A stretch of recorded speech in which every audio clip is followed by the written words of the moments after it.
I think we're here now. That's weird.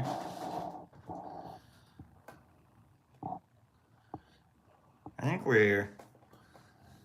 What was happening? I started the stream just as you were turning the TV off. Okay. So I was like, oh no. And then... And now we got joiners. And now we got joiners here. Okay. Yeah, we're okay now. Okay. All right. Thank All right. You bet. Everybody say thank you, B. Thank you. Good morning. Gosh, what a beautiful Michigan morning it is here. Woo! Good morning.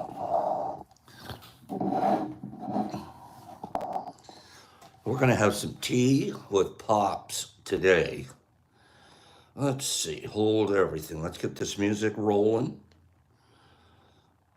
Still haven't taken my first sip of tea, so I got to do that. I got to give you guys a chance to say hello to each other out there. Do some hugging and loving. That's right, Dando. It's a beautiful day here today.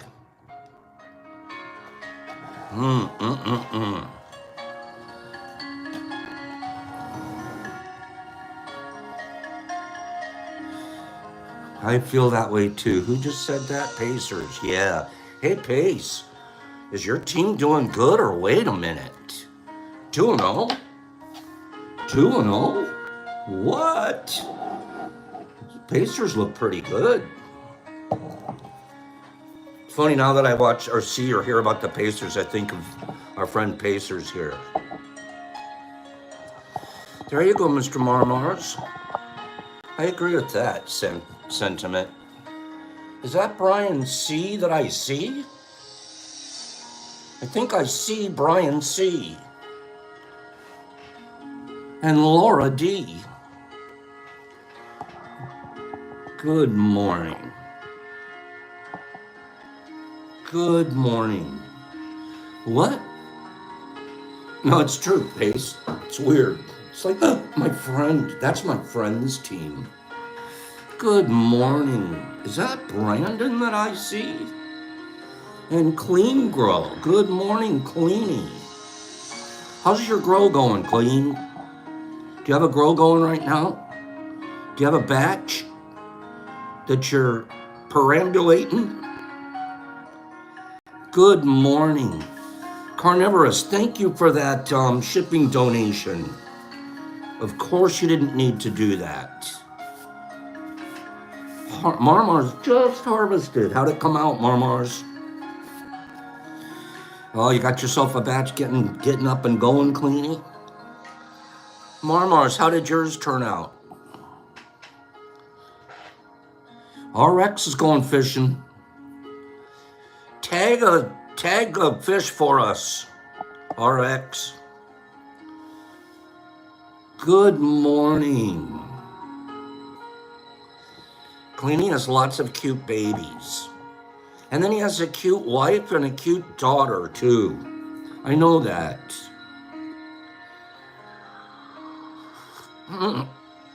Good morning, all.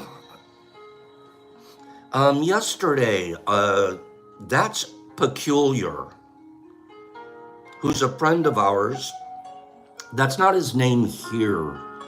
And he isn't able to make it all the time because of his work schedule.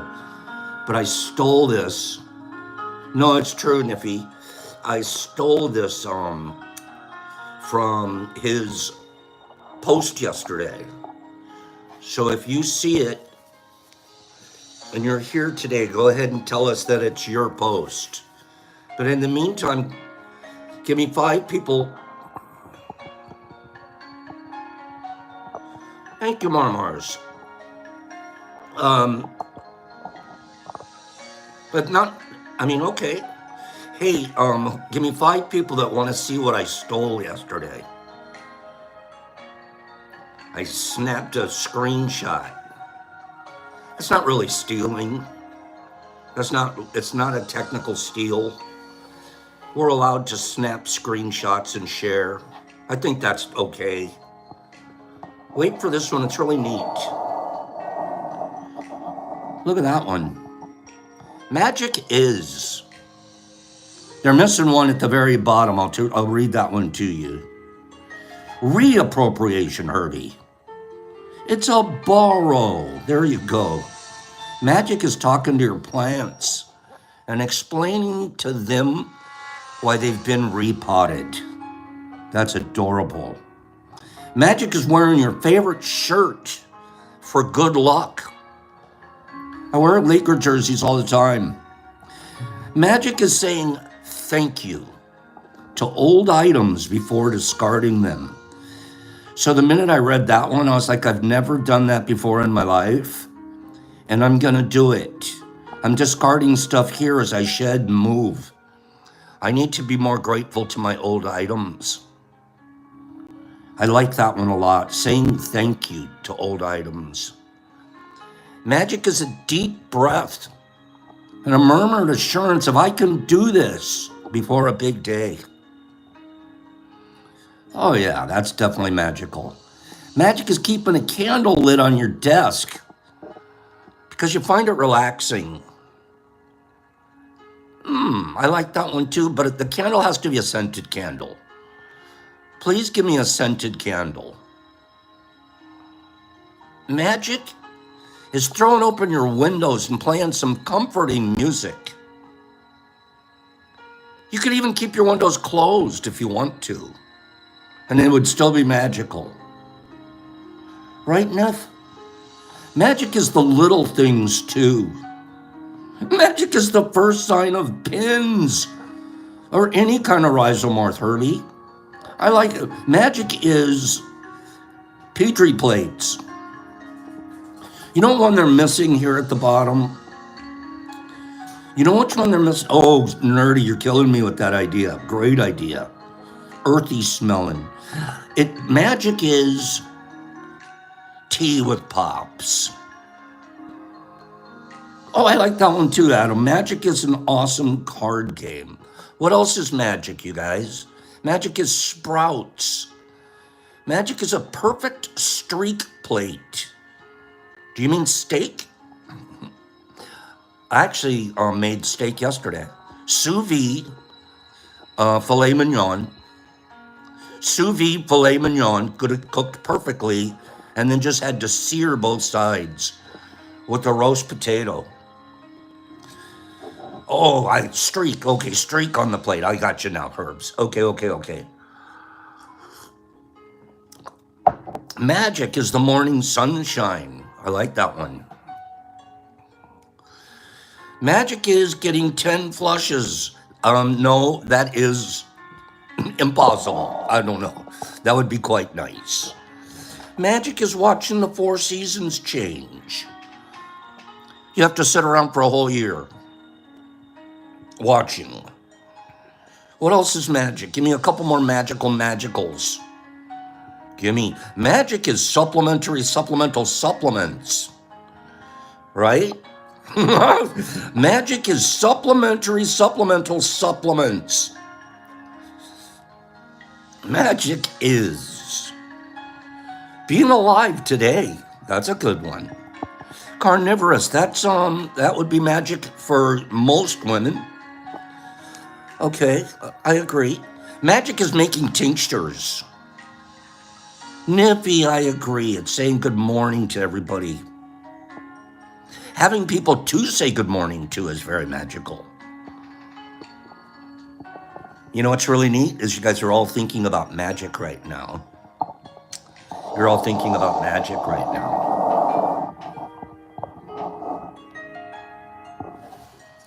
And that's a very healthy place for our brain to be, thinking about the good things. Boop, boop, boop, boop. We're feeding our brain with fun thoughts and ideas. Magical stuff. Okay. Let's start this morning with true, false. No. I'm going to do a top 10. Let's do top 10.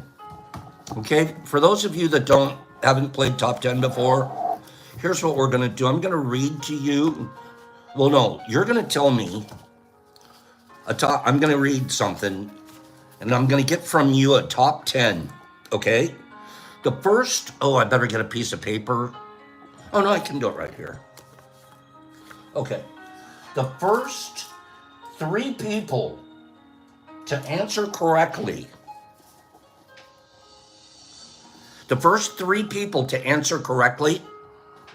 are going to move on to the spin to win round. Okay? You ready? You ready? Here we go. I'm going to say this question is, what is, I have a list here of a top 10 of them, of this items. You're going to tell me which is number 3 on the list. Number 3 of the most populous livestock in the world. I'll give you a hint. Chickens is number 1. So it's not chickens. We're looking for number 3. Go. Most populous livestock.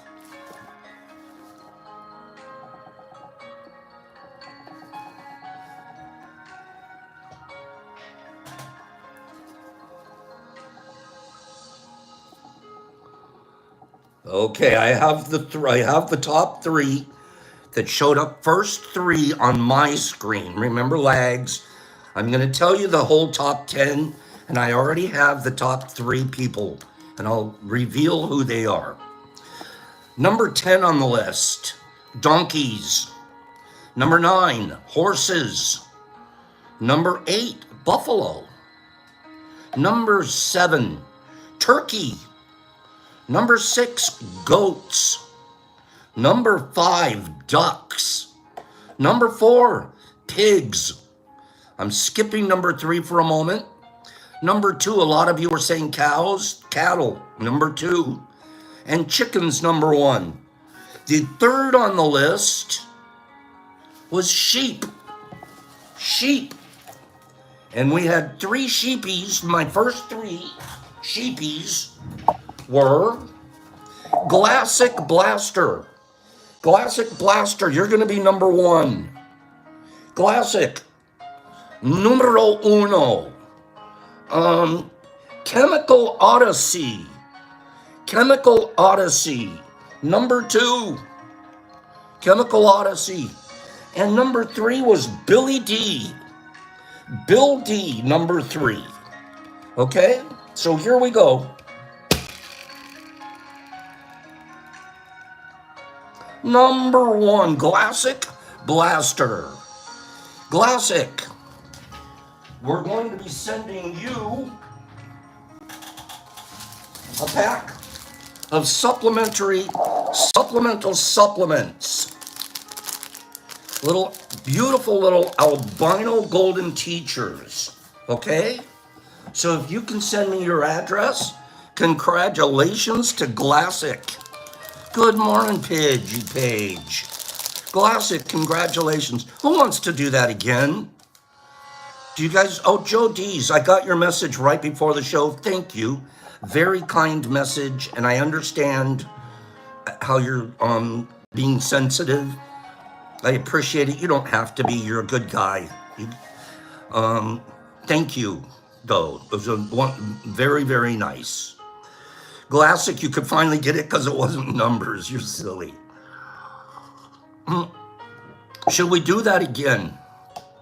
Give me 5 people that say, Pops, let's do one more top 10er. You're welcome, Joey. Let's do one more top 10. Give me 5 people. I've only seen Anthony T's the only one that really wants to. Anthony T. Anthony, as a matter of fact, because you were the first to say so, you're number 1 on the spin to win. You're number 1. Now I just need 2 more. Anthony, you just climbed to the number 1 to the spin to the win. Okay? Because he actually answered Pops quickly. All right? Maybe that'll teach you guys to answer quicker. Maybe not. So we already found out the chickens. The chickens. So that Anthony T. Anthony. Anthony T. Let me write that down. Anthony T.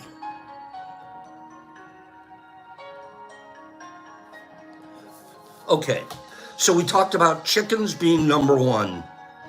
Yeah, Anthony wins least lag. Oh, that's funny, Kim. Okay. We talked about chickens. So now we're going to talk about the top 10 chicken countries. I want number 3. Number 3 on the list of top 10 chicken countries. Go. Top 10 chicken countries. I need two more correctos to add to Anthony T. Okay, top 10. This is a tough one. I guarantee you this one's not easy. It's number 3 on the list. Okay, I guarantee you it's not easy. You don't even think of this one, actually. Okay, China was number 1. China's number 1 by a long shot. And I'm going to go ahead and tell you, USA was number 2. I'm just going to go ahead and tell you that. USA was number 2. We're looking for number 3. Number 3, what could it possibly be? I've only seen 2 people have it correct so far, and one of them was correct on the last round and was in the spin. I've only seen... Come on, I knew this was going to be a hard one. It's a really big place. It's really big. Think frozen chicken. Think that there might be a lot of frozen chicken. Okay, I have 3. Interestingly enough, 2 people from the last round were correct this time too, but I've got to be honest with you, I'm not going to put you in the spin. I'm going to pick 3 new spinners. The answers: number 10, France; number 9, Ukraine; number 8, Mexico; number 7, Japan; number 6, India; number 5, Brazil; number 4, Indonesia; number 3, Russia; number 2, number 3, I just said it, Russia; number 2 is US, and number 1's China; number 3, Russia, Ruskis. So this was interesting. I've got a moral dilemma, okay? Bill D said it, but he'd already won last, but he was a spinner last time. Billy, I'm going to put you on another spin, so hold on. Chemical Odyssey, same thing. Chemical Odyssey got it again. They're 2 smarty pantsers this morning. The 2 people that did get it this time but weren't spinning last time was Dando and Paige. So let's do this. All right, we ready? Here we go. I'm going to give this to Anthony T as number 1. Dando's number 2. And Pidgey Page is number 3. Okay? Joe, I'll fix it. I don't have a 5 spinner.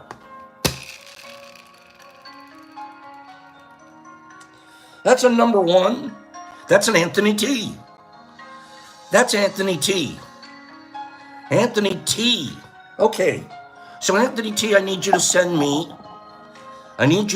your address so I can send you a pack of supplemental supplements. Now, Billy D, you're going to be number 1. I'm going to give Bill and Chemical Odyssey another spin. Bill, you're number 1. Chemical Odyssey, you're number 2. And number 3 is going to go to... Who should I give number 3 to? Herbie Von Werby Kebab. I'm going to put number 3 as Herbie because he does a lot of stuff. Okay? So we're going to give that another spin for those guys. Here we go. Number 2.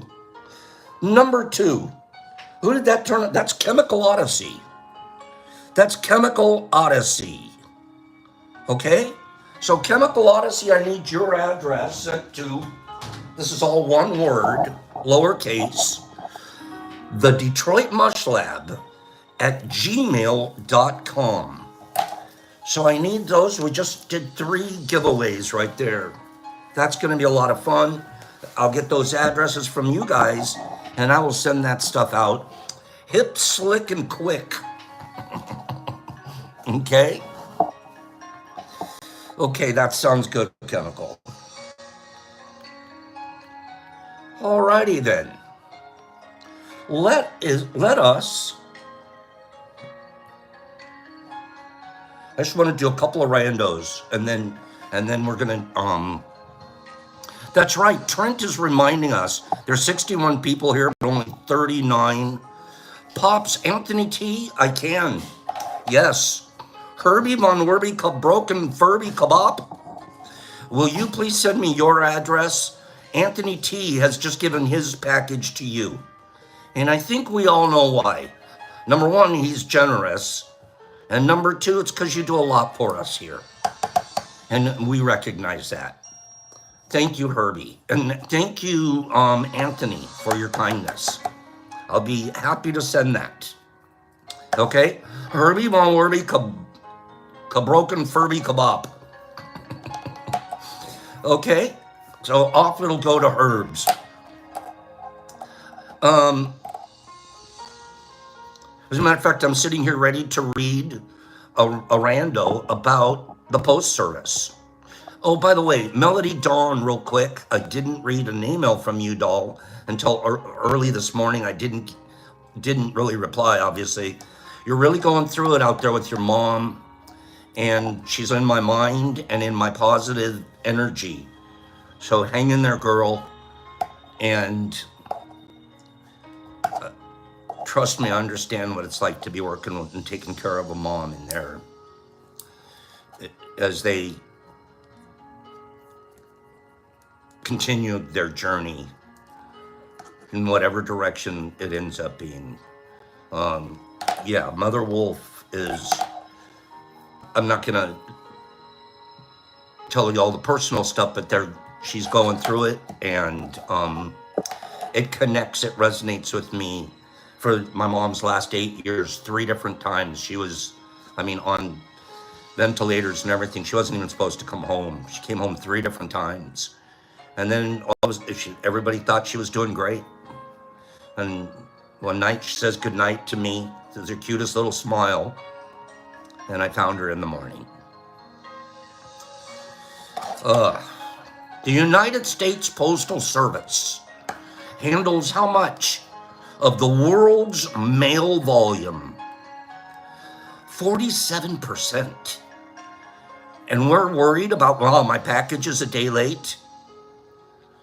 Oh, Herbie, it was so traumatic when I found her. It was so unexpected and traumatic, and yet I was grateful because she just went in her sleep and just slipped away. Yeah, it was fantastic. And I can still, that whole smile, because she called me, I hate to tell you guys this, don't call me this, only she can. She called me Chrissy. I was a 60-year-old man, and well, I was 58. And she's still calling me Chrissy. And I'm like, I'm not correcting her. It was okay. Good night, Chrissy. Night, Mom. And I would call her middle name. Her name was Carol May. Her middle name was May. Okay? So early on, maybe in my 20s, I started calling her, especially when I would talk about her to my sisters. I'd say, Maisie. I started calling her Maisie. kind of behind her back between the kids. It was like that's what we started using that term. One day, I don't know how, but she heard it or found out that we were calling her Maisie. That's nice, Brian. I never called her Carol. Ever, ever, ever, ever, ever. Okay? Oh, Vegas, that's cute. Kissy fur.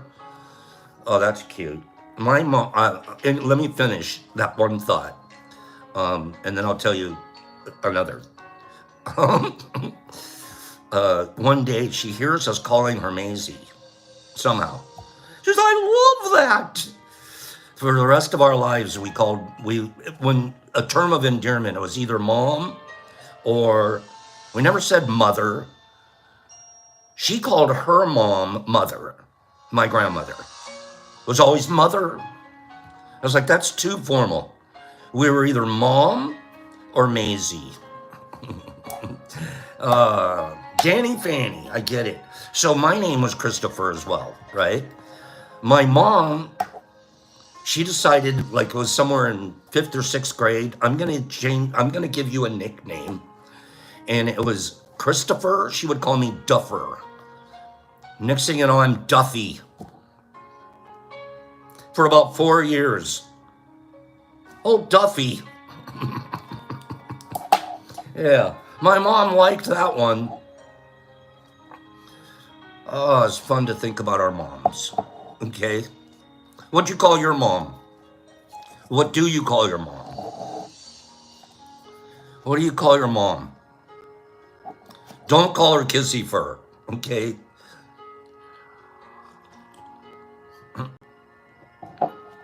You call her straight up mama?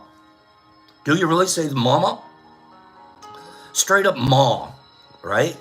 We never said ma. It was mom, M-O-M. M-O-M, nerdy, that was it. Or Maisie, okay? Mother. Rodman, mother is so, I mean, I get it, but it's so formal. But I could picture you doing mother with your mom. Mama, Moo-Moo. Exception, you did not call your mom Moo-Moo. Okay, you did not. That's what she wore. You weren't, I'm not asking for your grandmother. Moo-Moo. Mew-Mew. What is that?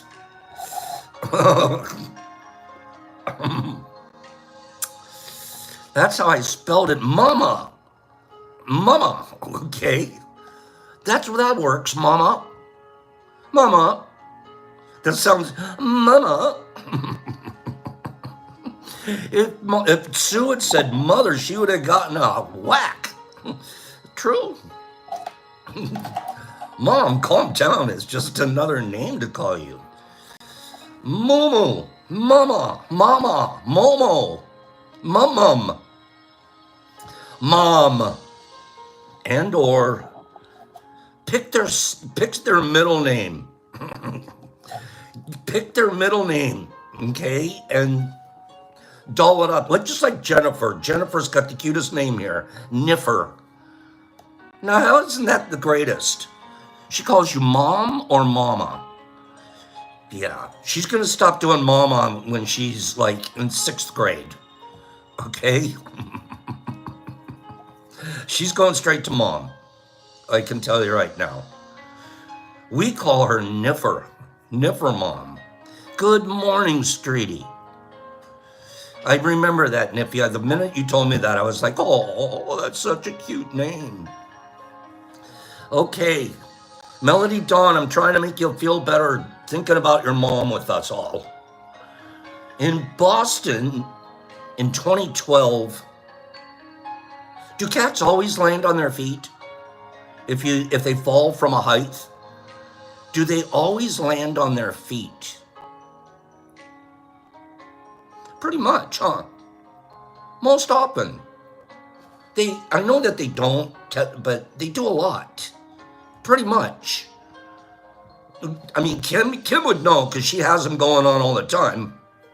But they do. They pretty much land. I mean, there's a spill here or a spill there, I know. But they're in an almost always, right? How about this guy? In 2012, He didn't get the gust of wind our lady yesterday got that blew her from the 86th floor when she jumped, and it blew her back onto the 85th floor. This guy had no wind. This fella. He fell out of a 19-story window in Boston, and incredibly, he survived. He literally walked away with a bruised chest. 19 stories. And I'm trying to land on my feet. How did he not break a paw? Muffy's done. You're gonna go pick up a splatty Muffy. And you go down there and Muffy's, that hurts a little right here. A little right here. You got any whiskers? You got any whiskers or Trixies or something? That was a cat, Rodman. Okay, how about this one? This is the lady that you do not want on the ship with you. I'm sure she was a wonderful human, but if there wasn't a black cloud over her head, I don't know where you had to have been able to see it by this time. What are you talking about, Pops? Violet Jessup worked as a ship nurse on the Britannic, the Olympic, and the Titanic. The Olympic collided with the warship and nearly sank. The Titanic hit an iceberg and it sank. And the Britannic hit an underwater mine and it sank. Violet was on all three ships when it happened, and she survived. I'm checking the passenger manifest from now on. If there is a Violet Jessup on the passenger manifest, I'll take the next cruise. I'm sure she's wonderful. Like to have dinner with her on solid ground, but I'm not getting in a boat with her. Okay. That's amazing. Okay, I'm switching boats. I'm going Princess Cruise. You stick with Norwegian there, Violet. Okay, Kim. That is amazing. Oh, and she's probably did wonderful things too, Justin, no question. But think about that. Vega said Satan wanted her, but God said no. That's a good thing, maybe, if you're religious. This is theoretical, but it's also mind-blowing. You know how mathematicians can come up with stuff that you're just going, how did they figure that out? People like Kim doing physics stuff. Would you guys just go grow a mushroom or something? How do they figure this stuff out? In theory, it's only a theory. A single gram of DNA, we already know this. A gram of DNA, a single gram, usually weighs about 0.35 ounces. Well, personally monogrammed like best. Yeah, it says Violet on it, and then it says survived the Titanic, survived the Olympic. Hang on, you'll make it with me. So we've got a gram of DNA. That's a lot if you think about it. 3.35 ounces. If you did have that 3.5 ounces of DNA could hold about 445 exabytes of data. That's enough capacity to store all the data held by all the major tech corporations combined, including Google and Facebook. All the data that all the tech companies, all of them put together, the data in all of them would fit in 1 gram of our DNA.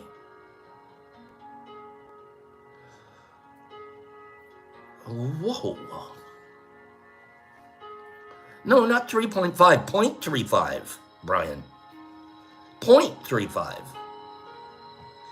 Kim, tell the kids in class that one. Dad, magic is, nerdy, you're right, magic is DNA. You guys have heard this one before. This one's kind of a well-knower. In 1962, Tom Monahan. Who's Tom Monahan? Quickly. Tom Monahan was the founder of Domino's Pizza. Knowledge by weight, Kim, yeah. Tom Monahan is the founder of Domino's Pizza. Oh, okay. In 1962, he's making his first pizza delivery. First. And he meets his wife. His future wife. Where is my machine? That's cool. Wait a minute.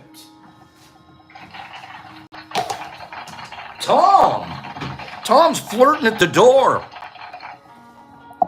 Okay, Justin, that sounds good. Tom's flirting on his first slice. Okay, Nipper goes, now that's magic.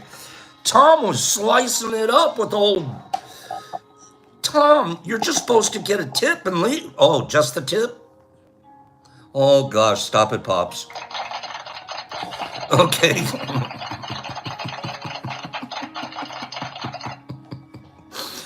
Oh gosh. Yeah, they were delivering pizza, Santa. I remember we used to get the pizza man.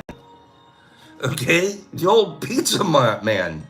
Tom only took about 7 or 8 minutes to deliver, you guys. I heard. Thanks for the tip. Okay, we gotta stop it right now. Okay, because we get carried away. We're adults and we get carried away.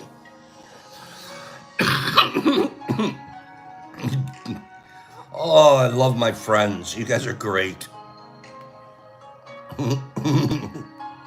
All right. Pops is cleaning it up right now.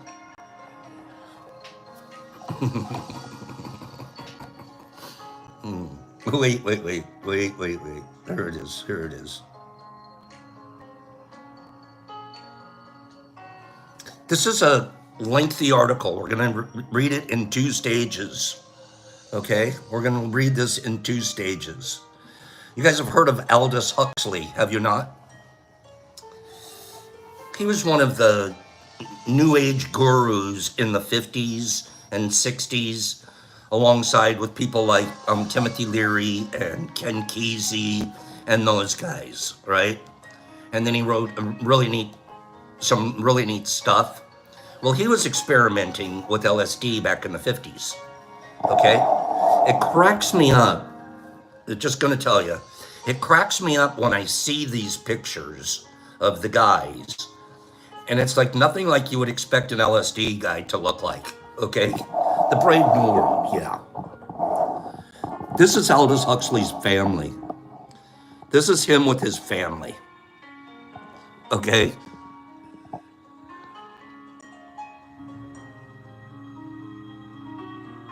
Aldous Huxley is the far right. That's him right there. They're at a wedding reception. Okay? No. Aldous Huxley. The name of the article, it's going to already make you want to, like, what? It's called A Trip Too Far. The LSD experience that blew up the Huxley family. How Britain's most famous intellectual family hit the rocks one intense, acid-drenched night in Connecticut. Does anybody want me to go through this article with them? Should we read this article for the next couple of days? It's a little long, but what a story. Who wants to hear about Aldous Huxley blowing up the whole LSD experiment, blew the family to pieces? Okay, what does that mean? Okay. Looks like we have some interest out there. It's story time, Keith. So we're gonna read this till about 9:50, 9:50, and then we're gonna jump to our reading, and we'll be picking it back up tomorrow as like a second part. Okay? In November 1956, 3 people gathered in a converted Connecticut barn to take LSD, a powerful psychedelic drug that was legal at the time. The children had just been put to bed upstairs. In the converted barn's main room, Elizabethan ballads drifted through smoke-thick air as someone scattered chrysanthemum petals across a sheepskin rug. The flowers seemed to reanimate in the candlelight, blooming and dying with each flicker. 2 of the participants lay hand in hand in ecstatic communion, while a third sat rigid and apart, his detachment crumbling into barely contained fury. So we got 2 of them are hanging out, holding hands, and they're ecstatic communion. We got one that's freaking out and he's leaning against the wall and he's losing it. One participant spiraled into visions of nuclear war. Another transformed into a 10-foot colossus of feminine power. And in the space between these extremes, a marriage began its quiet collapse. The aftershocks would reverberate through 3 generations of Britain's most celebrated intellectual family, the Huxleys, leaving wounds that simmered in private letters for more than 60 years. And it is fitting that this story should be told near Bicycle Day, the annual commemoration of when Swiss chemist Albert Hofmann first rode his bike home under the influences of LSD, which ushered in the modern psychedelic era. Nearly 14 years after that inaugural ride, the drug had drifted from the lab into the lives of artists, seekers, and intellectual elites like the Huxleys. The trip's architect was Dr. Humphrey Osmond, the psychiatrist who had first guided Aldous Huxley, who is the author of The Brave New World and The Doors of Perception, both written by Aldous Huxley. This Dr. Humphrey guided Aldous Huxley in his experiments with mescaline. Dr. Humphrey Osmond, the psychiatrist, was also the first person to coin the term psychedelic. His subjects that evening were Aldous's only son, Matthew, Matthew's wife, Ellen, and Francis Huxley, Matthew's cousin and the son of biologist Julian Huxley.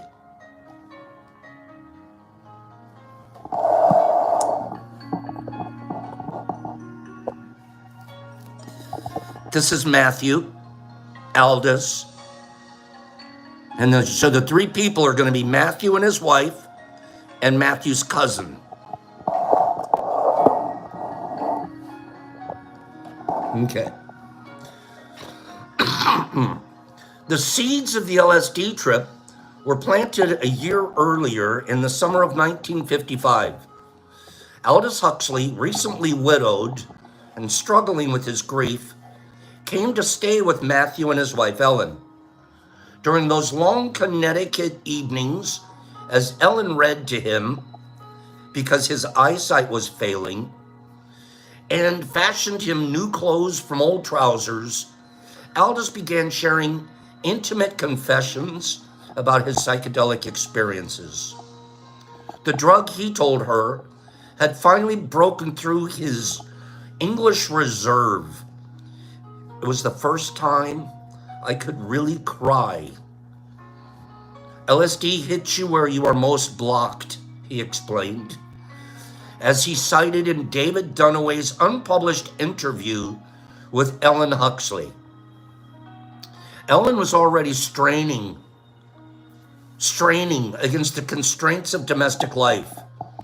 A frustrated filmmaker trapped in the role of housewife, she found herself increasingly alienated from Matthew, who seemed content with their conventional existence. When she pressed Aldous to help them experience LSD for themselves, he demurred. Undeterred, she reached out directly to Dr. Osmond, who had been following the fault lines in the younger Huxley's marriage with professional interest. In 1956, Osmond had developed what he considered an ideal protocol for psychedelic experiences, rejecting sterile hospital environments in favor of comfortable aesthetic settings.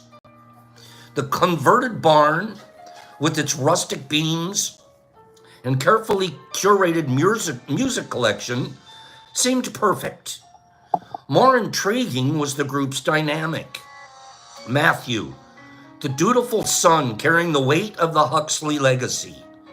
Ellen, pushing against the boundaries of her prescribed role.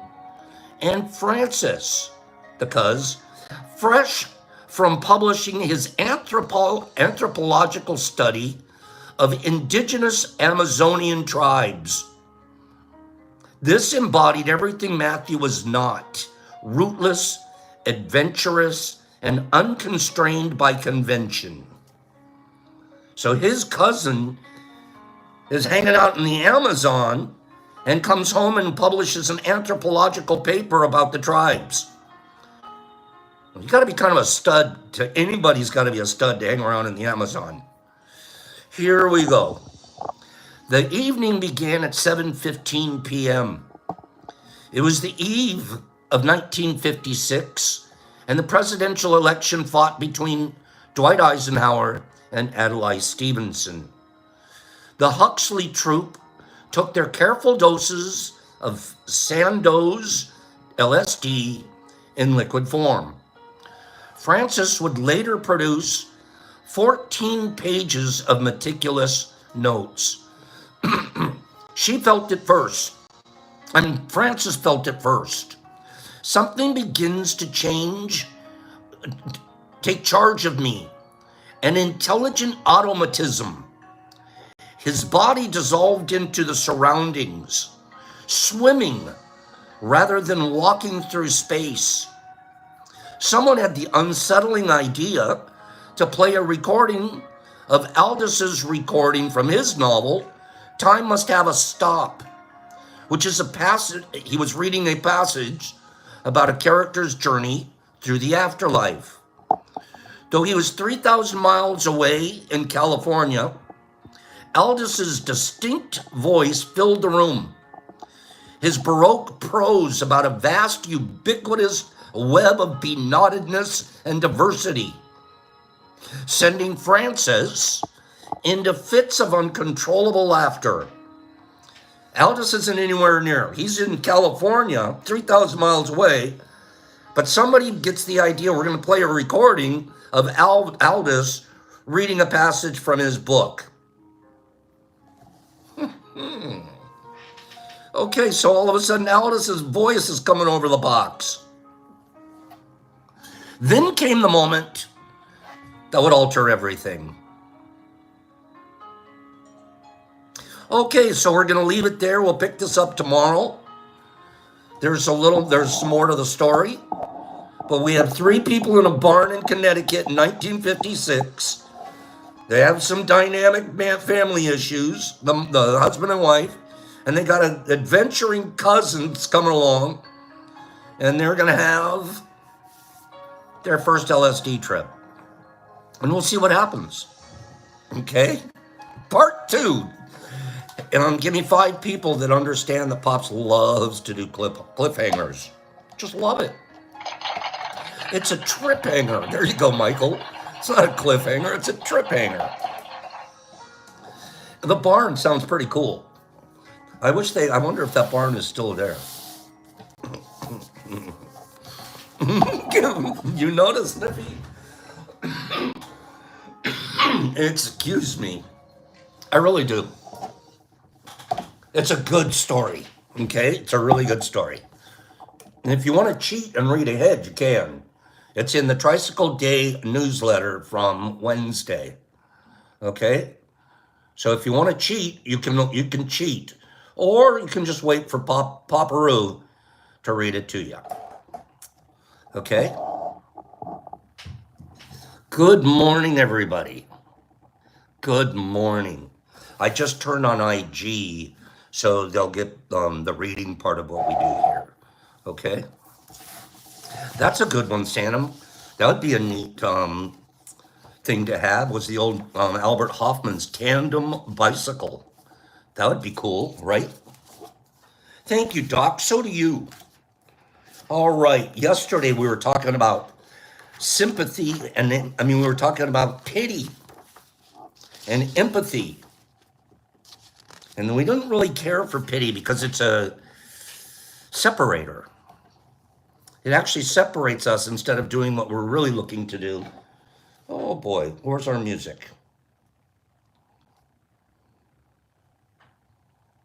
Come on, Musy.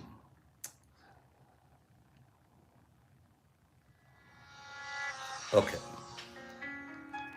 Can't do this stuff without music. So the empathy, pity, and compassion, those three things we looked at. Let's look at this one today. Sympathy. First of all, let me get a little bit of feedback. Are you enjoying this series of readings where we're kind of going through these emotions that they're basically called connective emotions? This is what we're talking about, these connective emotions and or selective emotions where they actually separate us and do the exact opposite of connecting. Envy is one of those. Pity is one of those. Today we're going to look at sympathy, okay? Sympathy, empathy is not sympathy. Thank you for the feedback, you guys. In fact, using the near enemy concept, remember yesterday we heard about it, near enemies and far enemies. Near enemy is when it's really almost the same thing, where you can almost contextually make a mistake in using the word or the term. And then far enemy is it's clearly the exact opposite. They use the example of compassion, and its far enemy would be cruelty. That's about as far away as you could get, okay? So empathy is not sympathy. In fact, using the near enemy concept, we can definitely consider sympathy the near enemy of empathy. We talked about empathy, the two different kinds of it, the cognitive empathy and the affective empathy. Well, sympathy is the near enemy of that. We think we're being empathetic sometimes, but we're actually being sympathetic. And that's not where we want to be. Rather than being a tool for connection, sympathy emerges in the data as a form of disconnection. Sympathy is removed. When someone says, I feel sorry for you, or that must be terrible, they are staying at a safe distance.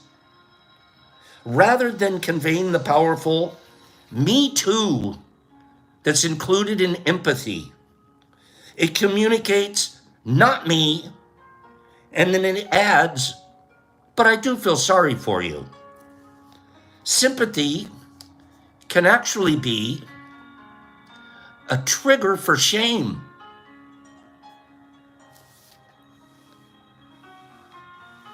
Researchers found that cancer patients on the receiving end of sympathy describe it as unwanted, superficial, pity-based, and it's a response that, although well-intended, it's actually focused on the observer's discomfort rather than alleviating the patient's distress.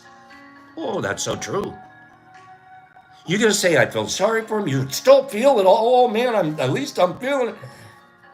But you're staying as disconnected as you can. And you think the person doesn't know the difference between empathy, true empathy coming from compassion, or sympathy. And when we experience sympathy, we're experiencing somebody's disconnecting from us. Patients prefer the empathetic and compassionate responses from others, seeing these responses as more helpful and more genuine than sympathy responses. Sympathy and pity are first cousins.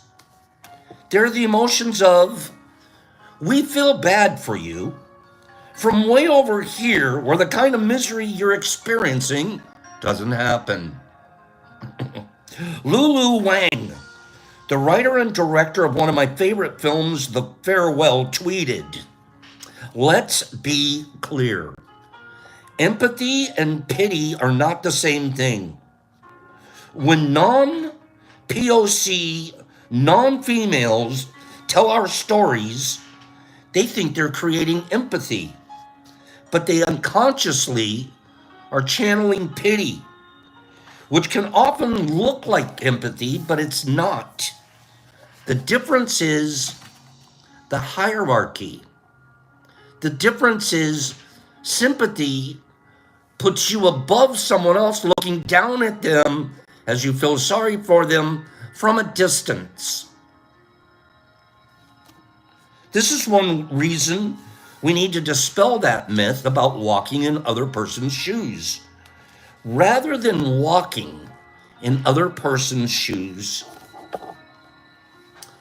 I need to learn how to listen to the story you tell about what it's like in your shoes, and believe you, even when your experience doesn't match mine.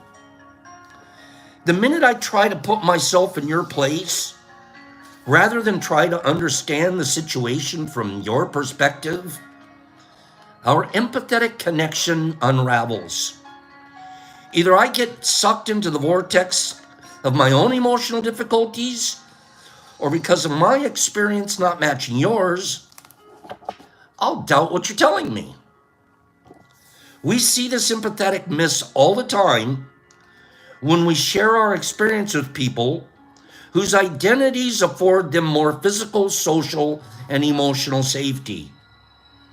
I'm imagining not being called on in a meeting, and I don't think it's so painful, says the man to the woman who is often overlooked. I'll say that again. I'm imagining not being called on in a meeting, and I don't think it's so painful, says the man to the woman who's always being overlooked. Or to the white woman to the black woman who is routinely ignored, versus hearing what the experience felt like for the person sharing and responding. Feeling invisible must feel painful. It is painful. That would be an appropriate response. I also want to talk about the concept of compassion fatigue. This is a term used to refer to the emotional exhaustion or burnout that can occur among caregivers. We have quite a few of them right here in this group. I know we've got caregivers here, taking care of the elderly parents. Some are staying home and taking care of the kids. We have caregivers here. And we risk having emotional burnout, compassion fatigue. It's very possible if it's coming from the wrong place. This is a term that comes up most frequently in research focusing on medical professionals, social workers, therapists, customer service, and teaching. There's compelling research to show that compassion fatigue occurs when caregivers focus on their own personal distress rather than on the experience of the person they're caring for. When you start thinking, boy, this is really hard on me, it is, we know that. But if that's where we're going to end up in our mind, you're going to start getting fatigued. If you're focusing on the care how the care that you're giving is affecting you, you're going to start experiencing fatigue. You're going to start experiencing resentment. You're going to start taking it personal. The biggest thing to do is always focus on the reason that you're caring and the person that you're caring for, remembering that they have strengths and they have struggles, and all you're really helping with is the struggles. Do you know how much their strengths are helping yours? Our strengths are being built up by being helpful to someone struggling. We get stronger. We get better at it. And you don't experience fatigue. We will experience it if we're focusing on, boy, I work hard at this. Boy, it's a long drive to the hospital. Oh no, not again. And it's normal. I want you to understand, I know that's normal.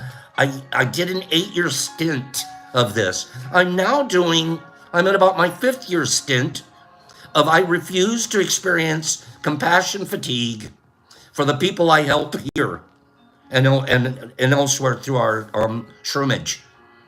You know how easy it is to stop growing tubs? That's it. I've done my share. No, I still have to start tubs every week to keep it going.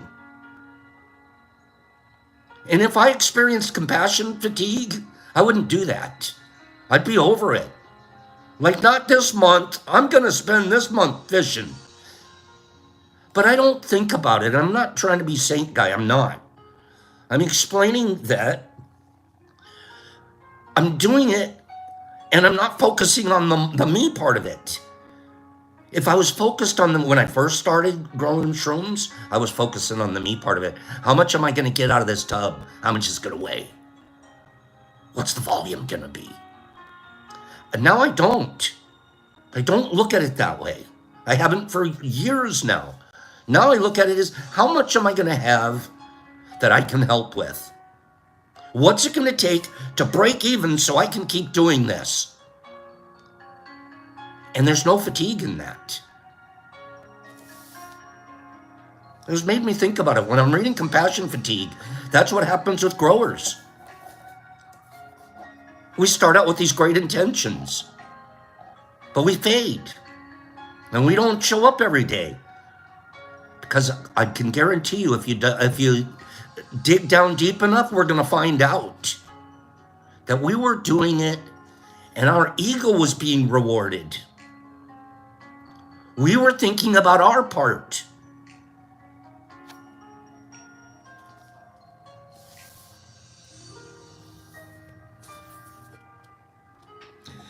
Last, the number one question I get when I'm teaching empathy is, how can I be empathetic with someone if I haven't had their experience? It's a great question because it exposes a dangerous myth about empathy. Empathy is not relating to an experience. It's connecting to what someone else experienced. There's a big difference. Tomorrow we're going to talk about empathy versus sympathy. We're going to throw some judgment, disappointment, and minimizing in there. And we're going to just start seeing how this stuff works.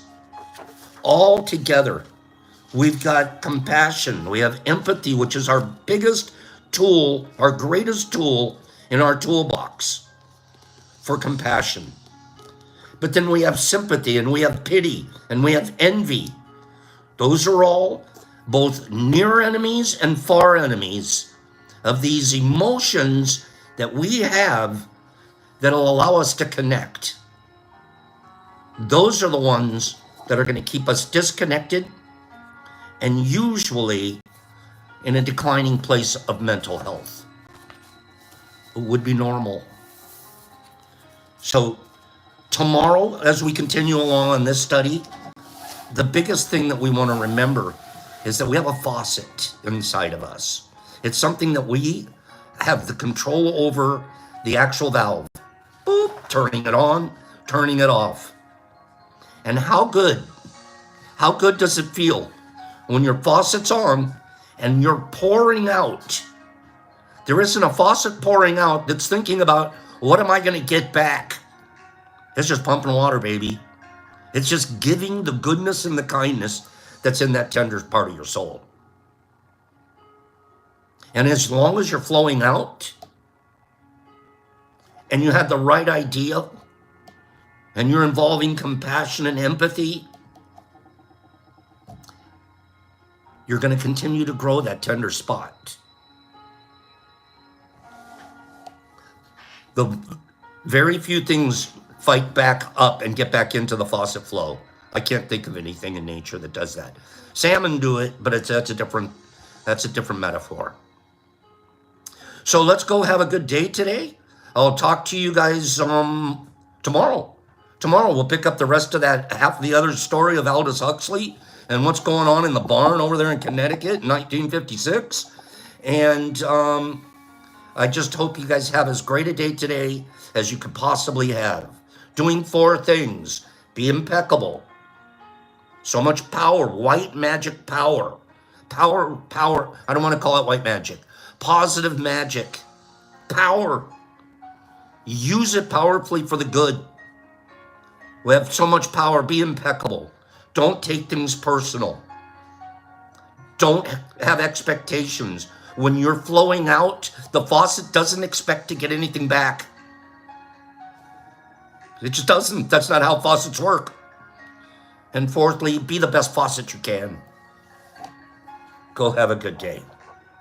Scrolling, Oreo and Clean Grow and Jesus Christ and Marcus Doc and Pops and Brock, and Nerdy. How you doing, Brock? You know, I used to have a farm enemy, and he didn't like my corn, so then he became my corn near enemy.